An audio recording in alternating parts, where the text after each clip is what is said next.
I am giving you an update, um, but it's not the kind of update I think you're used to because most of the people would come back after they posted a really revealing video and they would say things like, oh man, this came through, this happened, and it's so exciting. I don't have that praise report. But I wanted you to see my face now, even though I didn't get the answers or the help I hoped for, which is fine. A couple of things I have to be very honest about and reveal. When your source has always been supernatural, and that is things happen to you, for you, from sources you didn't plan for it to happen from in the first place, I've learned not to look at those particular sources as my support.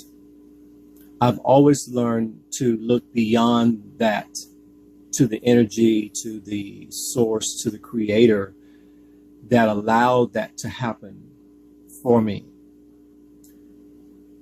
If that's my attitude when things come through, my attitude when things don't pan out is that this is still the will of God in my life. This is still the universe being kind to me to either propel me forward beyond this place in a supernatural way, or to push me out of the nest to change some things in my life. And whatever outcome this week will have is the right outcome. I cannot sit here and be disappointed or feel like it was wrong of me to ask for help. It was right of me to share my heart. It was right of me to give you a snapshot in real time of what it looks like to be an encourager who sometimes need encouraging. I can sit here and pretend that I have all the answers. All I have is wisdom. And this situation right now is giving me more wisdom. There will be some incredible vlog that will come from this, and I'll understand the life lessons, and you'll be able to go back and say, I was watching him on video when he was going through that, and that's how he learned that lesson. And not, hide yourself the next time you're going through something that's really heaven sent, that's there to teach you what you need to know next. So what have I learned? I learned that being benevolent, if you're being benevolent, even from the slightest place of ego, will always come back to hurt you in the end. Giving what you don't have to give in hopes that it'll produce more or show the universe that you're kind and benevolent, it's just not a good idea. I remember I had a friend once who told me, my dream for you is for you to save as much as you can, as long as you can. Because his experience with me was me being exactly who I am, that I'll be well for a season and I'll give it all away. And it's harder to hold on to resources than it is to give it away. Especially if you've been that person in need, you almost can't help yourself because you remember what it was like to be on the other side of that phone call. So you tend to always say yes. And you can't look back over your shoulder now and say, oh, I wish I hadn't said yes. Because whatever life lessons I needed to learn, feeling what I felt, which is the victory, and then feeling what I'm feeling, which is the depletion, this is a new experience right now.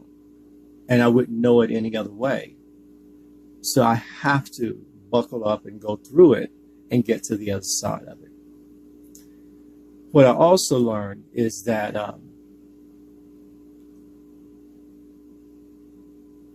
as dark as it is in my own personal life, I know people who are having it a whole lot worse, who are not sleeping in a warm bed, who are wondering where their meal is coming from today. So I understand it's all relative, and everyone's emergency is their own private emergency at the end of the day. As I move into 2019, I know I need to forgive every single debt that's owed me. I will not carry that over into the new year. I can't count that as something that still is due me. I have to let it go. And I have to let it go and say, lesson learned. I also learned that positions are fragile. No matter how strong you are, no matter how smart things are, you think you have all your ducks in a row, everything is going well. All it takes is for one misstep for things to really unravel. And I knew that.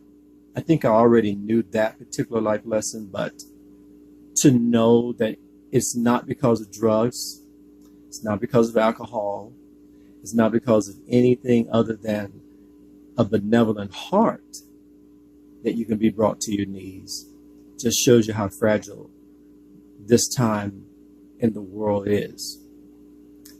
And we have to do everything in our hearts to protect ourselves from ourselves if necessary. We're coming up on this holiday season. This month is a particularly interesting month for me because in 2 days, on the 12th, I will celebrate 22 years clean and sober. Now, that's an achievement, and I am proud of that achievement, maybe even more than I am of my next birthday. But what I would tell you about turning 22 years clean and sober is that it's a lonely position. You probably will not be surrounded by people with as much sobriety, if any at all. So if your standard of who should be informing you or who should be your best friends has to be someone with the same pedigree, you're going to be a very lonely person because you probably won't be surrounded by people who are on your same path. So you're going to have to make compromises in order to have friends, in order to have family or people around you at this time in your life. I also will tell you that I'm 48 hours away from taking that next and final test to get my real estate license, and I'm having the biggest struggle in the world understanding if that's what I still want. And I know it's tainted by what I'm going through right now. I'm sure it is, but it doesn't keep me from questioning, was that money well spent? Should I have left that in the savings? I'll pass the test eventually, and I'll get my license eventually, but it isn't money in my pocket in 30 days. It may take a while for me to see anything come from that investment. I can't second guess myself now. That bell is already wrong. So this was just a bit of an update. I don't have answers. I have no solutions to what I've been going through. But this is me in real time today saying, I know this too shall pass, and I'll be on the other side of this, and we'll know what I learned emphatically then. Until then, I wish you peace, as I wish myself.